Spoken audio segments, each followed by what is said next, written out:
जैसे रमजानुल मुबारक में करने वाले नेकी और एहसान के काम है, इसी तरह से रमजान के कुछ काम ऐसे हैं जिनसे खुसूसी तौर पर इज्तिनाब करने की जरूरत है। रमजान में जिन कामों से खुसूसी तौर पर इज्तिनाब करना चाहिए, अल्लाह ताला करीम है, उसने रोजे में खाने पीने और ख्वाहिशात से रोक कर इंसान को ये शऊर दिलाया है कि देखो अगर मैं तुम्हें रोकूं तो तुम अपनी जरूरियात से रुक सकते हो, ऐसे ही तुम्हें मेरे हुक्म से बुराइयों से रुकना है। रोजा इंसान को तकवा सिखाता, और तकवा क्या है? अल्लाह यरा का मौला का हैसु नहाक, ये कि तेरा मौला तुझे वहां ना देखे जहां से उसने तुझे रोका है। बहुत प्यारी बात है तकवा के बारे में।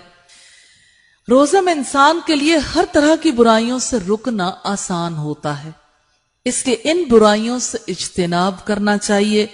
नंबर 1, झूठ बोलना। हजरत अबू हुरैरा से रिवायत है, रसूलुल्लाह सल्लल्लाहु अलैहि वसल्लम ने फरमाया, जो शख्स झूठ बोलना उस पर अमल करना ना छोड़े तो अल्लाह ताला को कोई जरूरत नहीं है कि ये शख्स अपना खाना पीना छोड़ दे। बुखारी की रिवायत है 1903 नंबर पर। दूसरी अहम बात है दिल लगी की बातें, शोरोगुल या लड़ाई झगड़ा करना और गालियां देना। हजरत अबू हुरैरा रजी अल्लाह तआला अन्हु से रिवायत है, रसूलुल्लाह ने फरमाया, जब तुम में से किसी का रोजा हो तो ना दिल लगी की बातें करे और ना शोरोगुल करे। अगर कोई इससे गाली गुलोच करे या उससे लड़े तो कह दे कि मैं तो रोजेदार हूं। बुखारी की रिवायत है 1904, मुस्लिम की रिवायत है 2703 नंबर पे। यहां से दो बातें हमें पता चली, झूठ नहीं बोलना, झूठ हराम है, कबीरा गुनाह है, और रोजे की हालत में इंसान जैसे खाने पीने से रुकता है, असल मतलूब है झूठ से और बुराई से रुकना।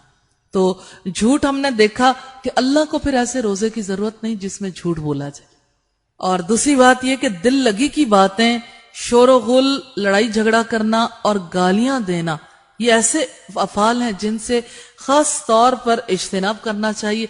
रसूलुल्लाह ने फरमाया, अगर आपसे कोई लड़े तो आप कह दो इन्नी साइमुन, मैं रोजे से हूं, मैं रोजे से हूं, यानी बता दो कि मेरा कोई काम नहीं लड़ाई झगड़े से।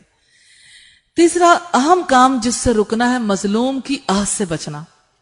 मुसलमान को किसी मुसलमान से ज्यादती नहीं करनी चाहिए। हजरत जाबिर रजी अल्लाह तआला अन्हु फरमाते हैं कि मैंने नबी करीम सल्लल्लाहु अलैहि वसल्लम से सुना, आप फरमा रहे थे, मुसलमान वो है जिसकी जुबान और हाथ से मुसलमान महफूज रहे।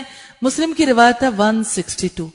एक मुसलमान को किसी इंसान पर जुल्म नहीं करना चाहिए और मजलूम की बद्दुआ से बचना चाहिए, क्योंकि मजलूम की बद्दुआ फौरन अर्श पर पहुंचती है। बुखारी की 2448 नंबर रिवायत से हमें पता चलता है। यूं किसी पर जुल्म नहीं करना चाहिए, किसी के साथ ज्यादती का मामला नहीं करना चाहिए। चौथा अहम काम है बुग़्ज़ रखना, इससे इज्तिनाब करना जरूरी है। दिल की बस्ती तो इलाहुल आलमीन की बस्ती है, इसको रब ताला ने पैदा किया, पाक किया, इसे पाक रखना हमारी जिम्मेदारी है।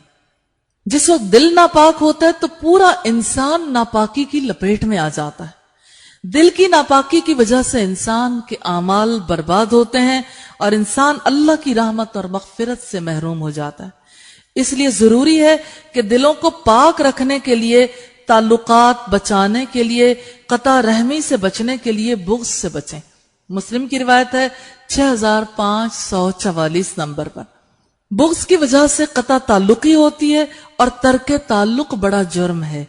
मुस्नद अहमद की रिवायत है 1519 नंबर पर और मुस्लिम की रिवायत है 6520 नंबर पर। तो बुग़्ज़ रखना कैसे मुमकिन होता है? जो शख्स किसी के बारे में बदगुमान होता है वो बुग़्ज़ जरूर रखता है। बदगुमानी करने वाला बच नहीं पाता, उसकी बस्ती उजड़ जाती है, उसकी बस्ती पर इन जालिम बुराइयों का कब्जा हो जाता है और इंसान के दिल में नेकी जगह नहीं पकड़ती। इसलिए इन कामों से खुसूसी इज्तिनाब करना। इसी तरह हक तलफियां करना। हक तलफी से मुराद किसी का हक मारना या हक गसब करना है। मसलन जब कोई किसी की जमीन पर कब्जा कर ले, जब कोई रिश्वत देकर किसी का हक मार ले, जब कोई कारोबार में झूठ और धोखे से काम ले, जब कोई मिलावट करे, जब कोई जखीरा अंदोजी करे, जब कोई किसी बड़े की इज्जत न करे, जब कोई किसी छोटे से मोहब्बत न करे, جب کوئی کسی پر الزام تراشی کرے، یہ سب اللہ کی نافرمانی کے کام، اور حقوق العباد کو غصب کرنے کے بھی، اس لیے انسان کو چاہیے خاص طور پر رمضان میں حقداروں کا جو حق چھینا ہے واپس کر دے، جن کے ساتھ زیادتیاں کی ہیں ان سے معافی مانگ لے۔